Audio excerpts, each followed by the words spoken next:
messieurs, bonsoir, bienvenue à l'Université Normandie pour découvrir ou revoir dans quelques minutes ce qui à mes yeux est un des plus grands films qui a jamais été fait, Old Boy, de Park Chan-wook. Bravo à lui. Avant de lancer le film, on a une petite présentation spéciale aujourd'hui, puisque pour un film immense, on a besoin d'un immense journaliste de cinéma pour le présenter. Je vous demandais d'accueillir Jean-Pierre Lavoignat, s'il vous plaît.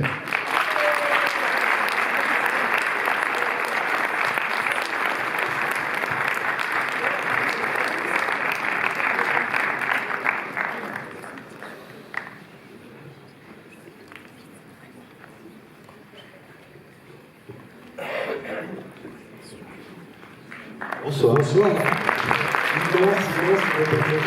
Je parle de moi, pas du film. En tout cas, je suis ravi d'être là. Merci beaucoup de m'avoir donné l'occasion de venir parler de ce film que j'aime énormément. Moi, j'ai du mal avec les superlatifs, de dire c'est le plus beau film jamais fait, mais en tout cas, c'est un grand film, ça c'est sûr. Juste une petite question avant de commencer. Qui l'a jamais vu? Ah ouais. Vous avez beaucoup de chance. Ah, c'est bien. Et qui l'a jamais vu sur grand écran? Bon, ben c'est bien. C'est bien. Moi, vous n'êtes pas venus pour rien, vous allez en prendre plein les yeux, plein la tête aussi, plein le ventre aussi. Alors, ce film, c'est le 5e de Park Chan-wook. C'est celui qui a mis véritablement en valeur le cinéma sud-coréen sur la scène internationale. C'est celui qui a imposé Park Chan-wook comme le chef de file à 40 ans à l'époque.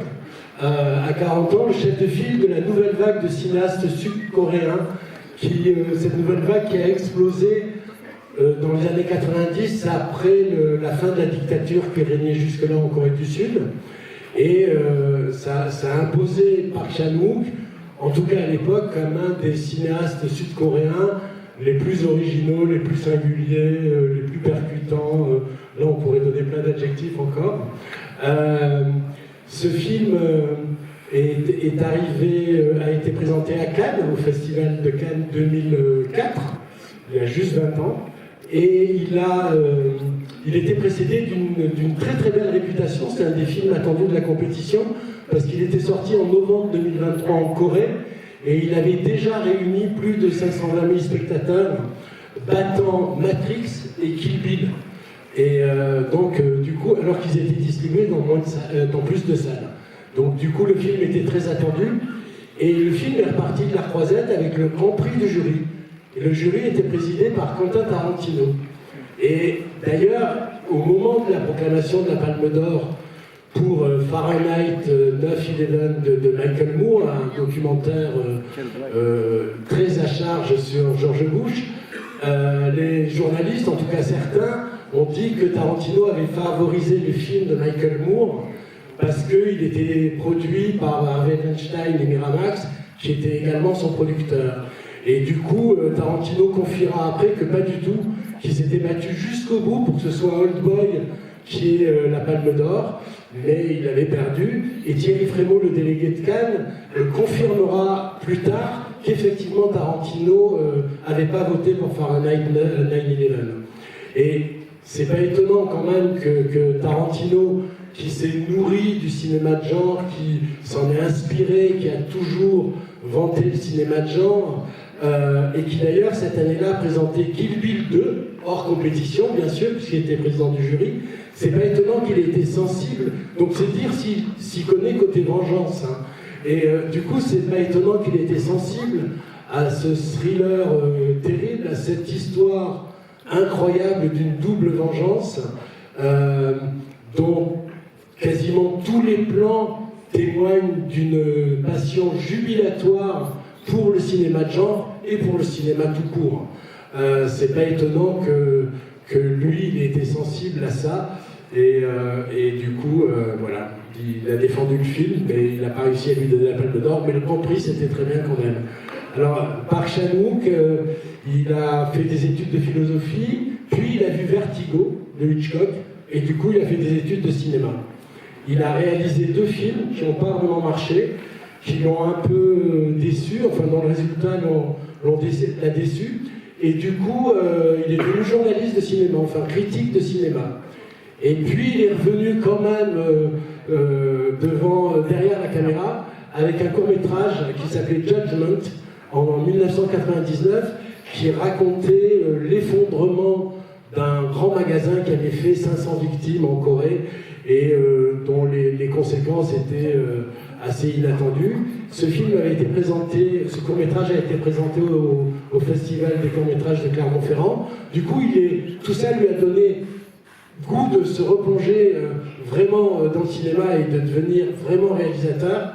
Donc après, il a eu des moyens, il a fait un film qui s'appelait Joint Security Area, qui est un film qui se passait sur la zone démilitarisée entre la Corée du Nord et la Corée du Sud.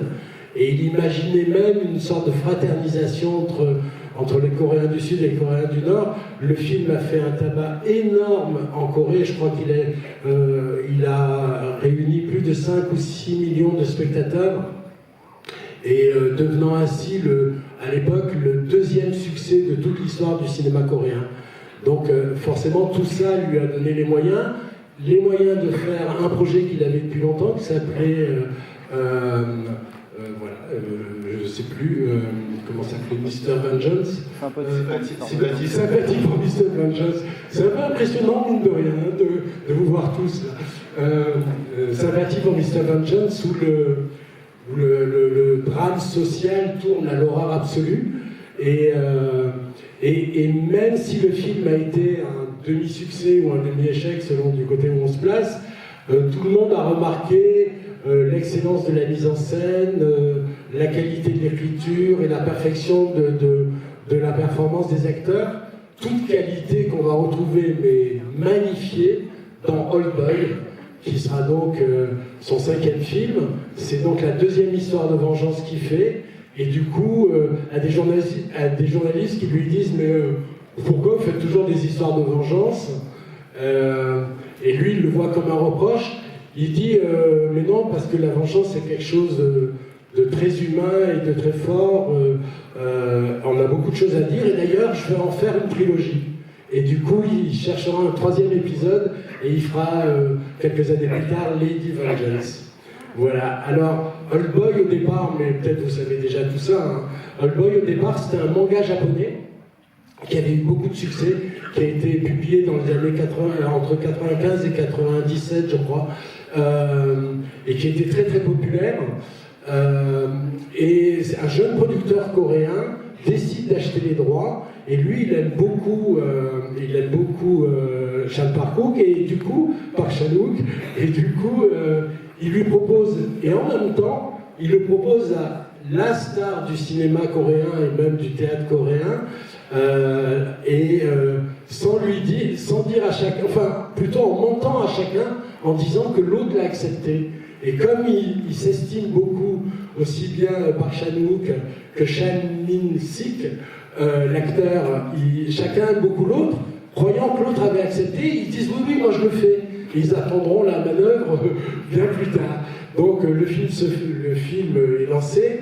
Avec ses scénaristes, Chan Park-wook adapte très librement le manga, s'il garde l'état d'esprit, la structure, le point de départ. En revanche, il change le nom des personnages. Et le manga, il raconte l'histoire d'un personnage qui est enlevé, emprisonné dans une sorte de cellule bizarre entre une chambre d'hôtel dont il ne peut pas sortir et une vraie prison. Et il y reste, et il ne sait pas pourquoi il est là. Il y reste 10 ans avec pour seul compagnon une télévision qui est toujours branchée, et on lui donne à manger pendant 10 ans à tous les repas que des raviolis. Et au bout de 10 ans, il est libéré, il ne sait pas plus pourquoi, et donc il va chercher il n'a qu'une idée en tête, c'est se venger de celui ou de ceux qui l'ont enfermé là. Et va commencer un étonnant jeu de chat et de la souris entre le ravisseur et la victime devenue libre. Alors, Chan Park-wook, qui s'inspire, dit-il, de Sophocle et de Kafka, de Roman Polanski et de David Fincher, Et donc, il écrit son histoire, comme je le disais, en changeant le nom des personnages, en rallongeant la durée d'emprisonnement. De 10, on passe à 15 ans. Vous comprendrez peut-être à la fin pourquoi. Et surtout, et c'est le plus important, il change la raison de la vengeance et la manière d'exécuter cette vengeance. Et tout d'un coup, ces deux éléments deviennent des éléments incroyablement inattendus, forts, très dérangeants et très provocants aussi. Mais ça donne au film la force qu'il a qui est incroyable. Et ce qui a fait que ce film est aujourd'hui considéré comme un chef-d'œuvre, effectivement, dans la puissance visuelle et je dirais le côté organique, viscéral, sont les meilleurs outils pour sonder les profondeurs humaines et les mettre à nu comme dans la plus mythologique des tragédies grecques, quoi. Il se sert vraiment de tous les éléments. Le premier choc du film, vous verrez, c'est l'acteur principal, Chan Min-sik, qui est, je ne suis pas bien sûr de prononcer bien son nom, hein, mais j'ai pas fait des cours de coréen. C'est lui, vous verrez, le premier choc du film, la première surprise. Et comme à son habitude, Park Chan-wook, il veut l'impliquer dans toutes les étapes du processus de création du film. De l'écriture à la préparation, bien sûr, en passant par le casting. Et il lui demande une préparation physique incroyable pendant des mois. Il va s'entraîner à la boxe, il va répéter pendant des mois, pareil, vous verrez une baston dans un couloir qui est devenu vraiment une scène de cinéma, mais d'anthologie. C'est une des scènes incroyables du film où, et je ne spoil pas trop en disant ça, parce que je ne dis pas ce qui se passe, mais qui est à la fois un truc de chorégraphie contemporaine et presque un tableau de Delacroix, quoi. C'est incroyable. Et donc, il s'entraîne beaucoup, il se donne à fond. Et Chan Min-sik, c'est un acteur qui ose tout, qui prend tous les risques, qui vraiment se met entièrement au service du metteur en scène. Quel metteur en scène le laisse faire des improvisations. Et il y a des scènes sans doute les plus étonnantes que vous verrez, c'est des scènes qu'il a improvisées. Les deux acteurs qui l'accompagnent sont à la hauteur et font de ces personnages de fiction vraiment des êtres de chair, de sang et de nerfs quand même. Et l'autre élément fondamental du film, c'est bien évidemment la mise en scène dans le sens le plus large du terme. Chan Park-wook, c'est un metteur en scène extrêmement pointilleux, qui prépare vraiment tout très bien, il fait des storyboards, tout ça, il sait exactement ce qu'il veut faire, il sait les angles de caméra, et en même temps il est le premier à traquer l'imprévu, à laisser son acteur improviser, tout ça. Mais le film, la force du film, c'est tous ces éléments qui en font du cinéma pur, c'est-à-dire aussi bien son sens du cadre, son sens du suspense, la composition de ses plans, son sens du montage, où tout d'un coup, il y a des accélérations subites, il y a des images comme sorties d'un rêve, en même temps il y a aussi des longs plans d'introspection, son choix des musiques, vous verrez, il a choisi des valses, comme pour illustrer l'état d'esprit des personnages qui ont l'air de tourner en rond. Je sais pas, je pourrais vous en parler des heures, mais c'est sans doute déjà trop long. donc voilà, tout ça a fait de ce film vraiment un chef-d'œuvre. Alors ce qui est amusant, c'est que 20 ans après, c'est vraiment un film culte. À sa sortie, la critique n'avait pas été si unanime que ça. Je me souviens à Cannes, la critique française notamment était très divisée sur le film, en disant que c'était du cinéma l'esbrouf et du cinéma tape à l'œil.